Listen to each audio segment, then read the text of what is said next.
दोस्तों, आज 1 नवंबर हो चुका। बहुत सारे व्यस्तता और महामारी कोरोना का जो ये प्रकोप है, ये लगातार जहां कम होना चाहिए वहां बढ़ता जा रहा है। कई शहरों में, कई गांवों में, और वहीं सियासतदान अपनी कुर्सी के लिए लगातार भाग रहे हैं। बिहार में, मध्य प्रदेश में, उत्तर प्रदेश में, और बिहार में दूसरे चरण विधानसभा का दूसरे चरण का चुनाव मत कल होगा। आज भी डोर टू डोर लोग कैंपेनिंग में लगे हुए हैं, और मज़े की बात है कि वो जितने भी कैंपेनिंग में लगे हुए हैं, ये जनता उनके पीछे भाग रही है। उन्हें कहीं कोई कोरोना का कोई डर या कोई कोरोना नहीं हो रहा, लेकिन शहरों में जो घरों में हैं, अपनी हिफाजत में हैं, उन्हें ज़्यादा कोरोना का डर सता रहा है या कोरोना हो रहा। ऐसी सूरत में कोरोना है या नहीं है, ये एक बहुत बड़ा समस्या बन गया है लोगों के लिए। लेकिन डर है, स्वास्थ्य से जुड़ा हुआ चीज़ है, हम सबको हिफाजत करनी चाहिए। दूसरी तरफ जो ये मोबाइल पे ये जो बहुत ही इरिटेटिंग कोरोना के पे अमिताभ बच्चन के बाकी की आवाज़ें आ रही हैं, वो जो ज़रूरी होता है किसी से अर्जेंट बात करना, कोई कहीं किसी को एक्सीडेंट हो गया, किसी को हॉस्पिटल जाना है, किसी को परिवार को बताना है, किसी के साथ कोई और घटना है, तो वो 5 मिनट तो वो डायलॉग सुनने में लग जाता है, फिर उनका फ़ोन ही नहीं मिलता है, या फ़ोन कट जाता है, या कोई और हो जाता है, तो आदमी जो है इमरजेंसी कॉल नहीं कर सकता। तो मेरा मानना है कि ये जो जितनी भी टोन है, इसको ख़त्म कर देनी चाहिए। सरकार को, जनता को, सबको पता है कि हमें इससे बचना है। ये सारी एक बार एक इंस्ट्रक्शन होता है, या मान लीजिए इसको संडे को या एक हफ्ते में एक बार ये इंस्ट्रक्शन देने की बात करें। आजकल इलेक्ट्रॉनिक मीडिया है, सोशल मीडिया है, इलेक्ट्रॉनिक मीडिया, प्रिंट मीडिया सभी सरकार के हाथ में है। वो उसके द्वारा, और प्रधानमंत्री अपनी मन की बातें बाकी मंत्री करते रहते हैं, तो उसके द्वारा वो मैसेज देते रहें बीच बीच में। जनता जागरूक है, जानती है, लेकिन ये रोज़ हर मोबाइल के अंदर कि कभी भी आप एक बार मोबाइल करें, 10 बार करें, 20 बार करें, आपको वही टोन मिलता रहेगा। तो वो जो इरिटेशन हो रहा है, उससे जो आदमी जो है परेशान हो गया है, उसको ख़त्म होनी चाहिए, ये मेरी मांग है। और हम सब ठीक ठाक रहें, समाज की सेवा करें। जहाँ जो गलत कर रहे हैं वो हो रहा है। देश की क्या हालत है वो हम सब जानते हैं। देश को किस तरह से लोग निचोड़ कर के अपना सत्ता, अपना व्यापार कर रहे हैं, चाहे वो जनप्रतिनिधि हों, चाहे वो कॉरपोरेट हों, चाहे और कोई लोग हों, क्योंकि वहाँ कानून नाम की कोई चीज़ नहीं है। और सभी जो दबंग है, जिनके हाथ में है, वो सब अपने हिसाब से चल रहे हैं। पार्लियामेंट के अंदर 545-44 हमारे मेंबर ऑफ पार्लियामेंट होते हैं, उसमें 2 अंग्रेज को रखने का व्यवस्था है। चूँकि देश हमारा आज़ाद नहीं है, हमारा एक राष्ट्र नहीं है। सबसे बड़ी बात है कि भारत राष्ट्र नहीं है, एक राज्य गणराज्य कहलाता है। तो ये राज्य है, न कि राष्ट्र है। भारत का कोई राष्ट्रीय भाषा नहीं है, भारत एक राष्ट्र नहीं है, ये आज़ाद नहीं है। ये बहुत सारी समस्याएं हैं जो कानूनविद जानते हैं, लेकिन किसी की हिम्मत नहीं है कि इस पे आवाज़ उठा सकें। बुद्धिजीवी लोग भी अपने दायरे में रहते हैं, और जनता जो है, चूँकि उनको रोजी रोटी से मतलब है, उनको पेट पालने से मतलब है, तो वो उन चीज़ों में नहीं पड़ते। लेकिन बहुत सारी जागरूकता आई है, बहुत सारे बदलाव भारत के अंदर देखने को मिल रहा है। आगे क्या होगा ये सब हमें भी देखना है, आपको भी देखना है। लेकिन जो आवाज़ नहीं उठाता वो गूंगे हैं, बहरे हैं, और आने वाले सारे उसके जो जनरेशन है वो भी गूंगे बहरे ही पैदा लेते हैं और गूंगे बहरे हो जाते हैं। और इस तरह से हम अपने अधिकारों का हनन करते हैं, शोषण करते हैं, अपने अधिकारों को हम लोग उसकी हत्या कर रहे हैं।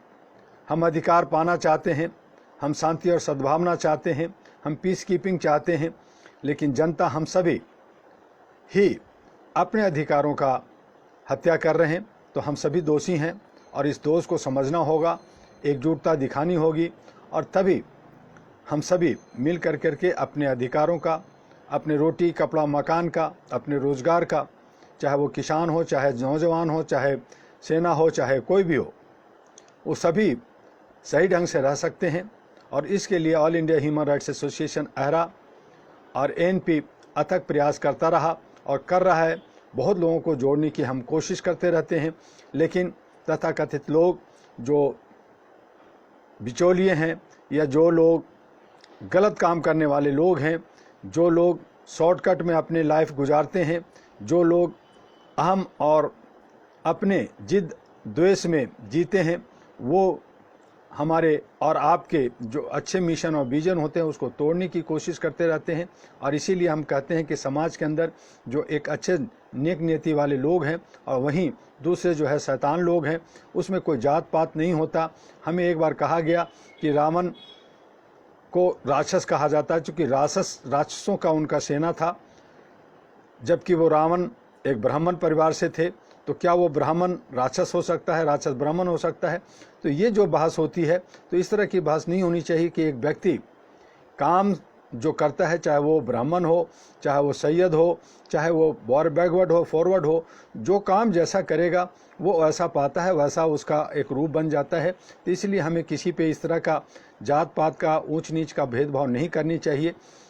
एक नीचे जाति जिसको आप कहते हैं, या वो गलत काम करता है, छोटा काम करता है, गलत काम तो खैर होता नहीं है, जो छोटा काम करता है वो भी एक इंसान है, चाहे वो मैला ढोता हो, चाहे वो सफाई करता हो, हम उसको हे दृष्टि से न देखें। समानता की आज मनाएं, हम एक राष्ट्रीय एकता का जो है हम लोगों ने जो है कल मनाया परसों।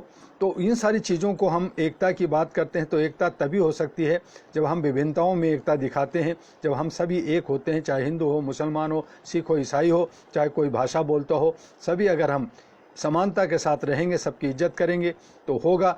कल बड़ा जो आज मान लीजिए ब्राह्मण है, अगर उनको कोई नौकरी नहीं मिला, कुछ नहीं मिला, अगर वो कोई सफाई का काम करता है तो वो जो है अछूद्र नहीं हो जाएगा, वो क्षुद्र नहीं हो जाएगा, बल्कि वो ब्राह्मण ही रहेगा। तो इस तरह से हम काम कोई भी है, काम सबको करना चाहिए और मिलके करना चाहिए। और काम में किसी तरह की ऊंच नीच नहीं होती, कोई भेदभाव नहीं होनी चाहिए जो समाज के अंदर बना रखा। तो आज ज़रूरत है कि समानता का, एकता का, और बिना किसी भेदभाव का, चाहे मंदिर हो या मस्जिद हो, गुरुद्वारा हो, सिख हो या किसी तरह का स्थल हो, सभी जगह सभी को जाने आने का छूट होनी चाहिए। और ये जो आजकल एक धार्मिक जिहाद और बहुत सारे जिहाद, लव जिहाद और क्या क्या आ गए हैं, इन तमाम चीज़ों को ख़त्म होनी चाहिए। चूँकि कोई भी एक जवान लड़का जो 18 साल से ऊपर है, लड़की है, वो अगर मन से, चाहे किसी भी जात का हो, किसी धर्म का हो, वो शादी करना चाहते हैं तो उनकी छूट होनी चाहिए, उनको शादी करने की हो, तभी जो है अभी असमानता मिटेगी। हमारे समाज में बहुत सारे लीडर्स, बहुत सारे बड़े लोग हैं, बहुत सारे बुद्धिजीवी हैं जिन्होंने अपनी जात छोड़ के दूसरी जातों में अपनी लड़कियां दी हैं, लड़का दिए हैं। ये ऐसे हमारे बहुत सारे लीडरों का है, मैं नाम नहीं लेना चाहता हूं, आप सभी जानते हैं। जिस दिन ज़रूरत पड़ेगी हम वो नाम भी बताने के लिए आपको तैयार होंगे। लेकिन हम ये कहना चाहते हैं कि सभी मिल करके रहें, और हम जो पृथ्वीवासी हैं, पृथ्वी के ऊपर जितने लोग हैं, वो अलग अलग अपने कामों के माध्यम से हमने जो है जात और धर्म को बांट लिया है। हमने अलग अलग हिंदू, मुस्लिम, क्रिश्चियन और अंग्रेज और वगैरह वगैरह हम नाम देने लगे हैं। अलग अलग भूखंड को अपने बांट कर करके हम जो है कहते हैं कि ये मेरी जगह है, जबकि ये पूरी पृथ्वी हमारी है, हर मनुष्य का है, एक मानव का है, एक इंसान का है। उसी को आगे लेकर के हमें आगे बढ़ना है। हम लगातार आपसे सुशासन और मानवाधिकार पे बात करते रहे अपनी किताबों का, उसी का एक कड़ी लगातार हम चला रहे हैं।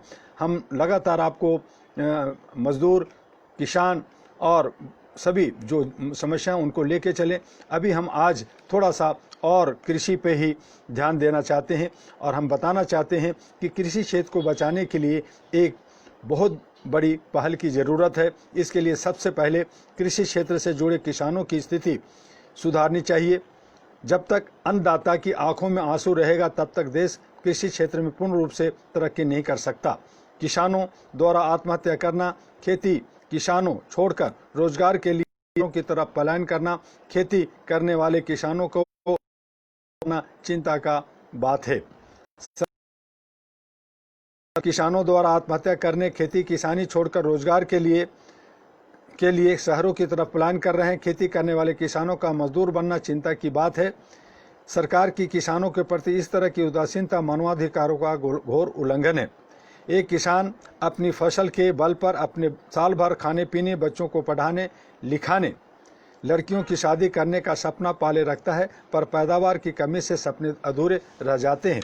कृषि नीति पर गहन विचार विमर्श करने और कारगर नीति बनाने के लिए तत्काल प्रयास करने की ज़रूरत है। उन किसानों के बारे में विशेष रूप से सोचना होगा जो बड़ी मुश्किल से अपनी आजीविका कमा रहे हैं। भारत के शहरी क्षेत्र दुनिया के विकसित देशों से टक्कर ले रहे हैं। ऐसे में ग्रामीण क्षेत्रों का चेहरा को कब चमकेगा, यह चिंता की बात है। इसके लिए किसानों की मूलभूत आवश्यकताओं को ध्यान में रखकर नई कृषि नीति बनाने की ज़रूरत है। इसमें खेती के लिए वैज्ञानिक दृष्टिकोण अपनाना जरूरी है। नाबार्ड के से काफ़ी रियायत दर पर किसानों को ऋण प्राप्त होते हैं। सिर्फ ग्रामीण विकास बैंकों द्वारा दिए गए ऋणों से ही किसानों का भला नहीं हो सकता। भारत में आज किसानों को विशेष पैकेज की ज़रूरत है। हर 3 साल बाद किसानों द्वारा लिए गए ऋण की समीक्षा की जानी चाहिए। जो किसान ऋण वापस न करने में असमर्थ हैं, उनकी स्थिति पर विचार होना चाहिए। संभव हो तो उनके ऋण को माफ़ कर देना चाहिए। बैंकों द्वारा दिए जाने वाले ऋण पर ब्याज दर और कम किए जाने की ज़रूरत है। किसानों को ऋण लेने के लिए बिचौलियों का सहारा न लेना पड़े, इसके लिए किसान का पहचान पत्र और उसके खेत के कागजात की काफ़ी माने रखते हैं। अतिवृष्टि, अनावृष्टि, अल्पावृष्टि या अन्य प्राकृतिक आपदाओं द्वारा नष्ट हुए फसलों से तमाम किसान दुखी होते रहते हैं। ऐसे में इन स्थिति में सरकार को किसान को राहत देने के लिए गंभीरता से विचार करना चाहिए। कृषि क्षेत्र में संकट की स्थिति को देखते हुए महाराष्ट्र, कर्नाटक, केरल, आंध्र प्रदेश और उत्तर प्रदेश, मध्य प्रदेश, छत्तीसगढ़, पश्चिम बंगाल, उड़ीसा वे असम जैसे राज्यों को विशेष पैकेज दिए जाने की ज़रूरत है। कृषि अनुसंधान के क्षेत्र में गुणवत्तापूर्ण सुधार लाने की ज़रूरत है। भारत में दूसरी हरित क्रांति की ज़रूरत है। इसके साथ ही शुष्क जो सूखा हुआ भूमि है वैसे क्षेत्रों में अनुसंधान पर विशेष ध्यान देने की ज़रूरत है। सिंचाई क्षेत्र में निवेश बढ़ाने की ज़रूरत है। सिंचाईगत निवेश में मात्रात्मक वृद्धि करने का प्रयास होना चाहिए। केंद्र और राज्य में इस संबंध में और बेहतर तारतम्य स्थापित हो। जब तक ग्रामीण विकास व कृषि के प्रति हमारा रवैया ज़्यादा प्रगतिशील नहीं होगा, तब तक हमें यथोचित सफलता नहीं मिलेगी। मेरा मानना है कि किसान राष्ट्रीय गौरव होते हैं, परंतु यह गौरव उन्हें नहीं मिलता। किसान समस्याओं से घिरा रहता है। यदि भारत को विकसित राष्ट्र बनाना है, सभी मानव को एक समान समझना है और सबको मानवाधिकारों के बारे में जागरूक करना है, तो सबसे पहले ग्राम देवता किसान को गौरव देना चाहिए। वे सभी के लिए अन्न उपजाते हैं, वे हड्डी तोड़ मेहनत करते हैं, वे अपनी पसीना बहाते हैं, वे दिन रात मिट्टी में लगे रहते हैं। उन्हें अनपढ़, गंवार, पिछड़ा न समझा जाए, बल्कि उन्हें भारत का रत्न माना जाए। मेरा विचार है कि देश के समस्त किसानों का ब्यौरा तैयार किया जाना चाहिए और उन किसानों को प्रशस्ति पत्र देते हुए उन्हें हर तरह की सहूलियत प्रदान की जानी चाहिए जिन्होंने उत्पादन बढ़ाने व कृषि क्षेत्र के विकास में योगदान दिया है। ऐसा करने से किसानों के प्रति हम अपना फर्ज निभाएंगे तथा उन्हें राष्ट्र के प्रति और अच्छा कार्य करने के लिए प्रेरित करते रहेंगे। कल्पना कीजिए यदि सभी किसान खेती करना बंद कर दें और अपने खेतों को व्यापारियों के साथ बेचकर खुद दूसरा काम करने लगें तो इस देश का क्या होगा। भारत जैसा विशाल आबादी वाला देश कहां से और कितना अनाज आयात करेगा। आज किसानों को कृषि कार्य की तरफ से फिर से उन्मुख करने के लिए एक योजना बनाने की ज़रूरत है। जो किसान अपने खेतों को बेचकर शहरों में बसने लगे हैं, उन्हें ऐसा करने से रोकना होगा। आगे आने वाले खतरों को देखते हुए हमें अभी से सावधान होने की ज़रूरत है। इसके लिए जहां कृषि क्षेत्र को उपजाऊ बनाने के लिए हमें भूमि सुधार कार्यक्रम को तेजी से लागू करने की ज़रूरत है, वहीं वैज्ञानिक खेती को भी बढ़ावा देने के लिए भी गहन प्रयास करने की ज़रूरत है। उन्नतिशील बीजों, उन्मुक्त उर्वरकों की बाजार में उपलब्धता बनाए रखने का भी हमारा प्रयास होना चाहिए। इसके साथ ही अनाजों के भंडारण की क्षमता को भी बढ़ावा होना चाहिए। ये सारे उपाय तो करने ही हैं। सबसे बड़ा उपाय हमें यह करना है कि किसानों का मन खेती में लगा रहे। इसके लिए किसानों की समस्याओं को कम करना होगा तथा उन्हें हर संभव सहायता उपलब्ध करानी होगी। किसानों के दैनिक जीवन में आने वाले सभी समस्याओं को खत्म करने के लिए ग्रामीण पंचायतों व राज्य पंचायतों को काम करना होगा। उन्हें हर संभव आर्थिक सहायता मिलनी चाहिए। इसके लिए उन्हें हर साल एक मुफ्त रकम दी जानी चाहिए और जो किसान थोड़े संपन्न हैं उन्हें थोड़े कम ब्याज दरों पर कर्ज उपलब्ध करवाना चाहिए तथा छोटे किसानों को बगैर ब्याज के रकम देनी चाहिए। यदि किन्हीं कारणवश किसान इन्हीं कर्ज को नहीं दे पाते तो सरकार को उन्हें माफ़ करने में कोई हिचकिचाहट नहीं होनी चाहिए।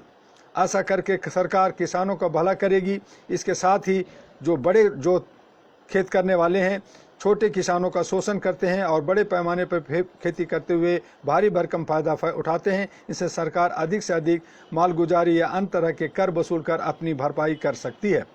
छोटे व मझोले किसानों को विभिन्न करों या मालगुजारियों से मुक्त किया जाना चाहिए। किसान ग्राम देवता तो होते ही हैं, उनके शरीर से जो पसीना निकलता है उनके ही खेतों खलिहानों में खुशहाली और हरियाली नहीं होती है। हाड़ तोड़ मेहनत करने के बाद भी किसान पृथ्वी का सीना चीर कर अनाज उगाते हैं। वे अपना शारीरिक दर भूल कर लोगों के भोजन का प्रबंध करते हैं। किसान देश का सर्वाधिक सम्मानित व्यक्ति होता है, उसे यह सम्मान मिलना चाहिए। कितनी बड़ी विडंबना है कि लोगों के भोजन की व्यवस्था करने वाला ही आज घूट घूट कर जीने को मजबूर है। कई राज्यों में तमाम किसान आत्महत्या कर चुके हैं। जिन किसानों ने आत्महत्या की है वे देश की अमूल्य निधि थे, उनके योगदान को भुलाया नहीं जा सकता। देश में किसी बड़े पद पर रहने वाले लोगों के लिए पलक पाबड़े बिछाए जाते हैं। इस लोक से विदा होने पर ऐसे लोगों को अत्यधिक सम्मान दिया जाता है, परंतु किसान की मौत ऐसे होती है जैसे लोग जान ही नहीं पाते हैं। मुफलिसी में पैदा हुआ किसान मुफलिसी में ही दम तोड़ देता है। वह पूरा जीवन इंतजार करता रहता है, परंतु उसके इंतजार की घड़ियां खत्म नहीं होती। इसलिए जब वह मौत को गले लगाता है तब भी उसकी आंखें खुली रहती है। लगता है वह अच्छे दिन आने का अभी भी इंतजार कर रहा है। मैं सरकार से मांग करता हूं कि प्रत्येक गांव के किसानों का डाटा इकट्ठा किया जाए। जो किसान आर्थिक तंगी की वजह से अपना जीवन अच्छी तरह से नहीं जी पा रहे हैं, उन्हें राज्य सरकार व केंद्र सरकार मिलकर विशेष सहायता दें। उनके परिवार के किसी सदस्य को नौकरी दी जाए या उन्हें इतनी जीवन अवश्य मुहैया कराया जाए जिससे वह अपना जीवन यापन कर सके। उसके पास यदि कर्ज है तो उसे कर्ज को तत्काल माफ़ किया जाए। किसान ग्राम देवता होते हैं, ग्राम देवता को बार बार नमन किया जाना चाहिए। इन्हीं शब्दों के साथ मैं आज अपने वक्तव्य को ख़त्म करता हूं। कल फिर चुनाव बिहार का और बाकी जगहों का है, अन्य विषयों पर भी बात होगी और मैं सुशासन की किताबों को लगातार दे रहा हूं। इसके बाद भ्रष्टाचार की किताब शुरू होगी। मेरी 7 किताबें और 1000 जो मैगजीन्स हैं उसके बहुत सारे कोर्स आप तक पहुंचाना है।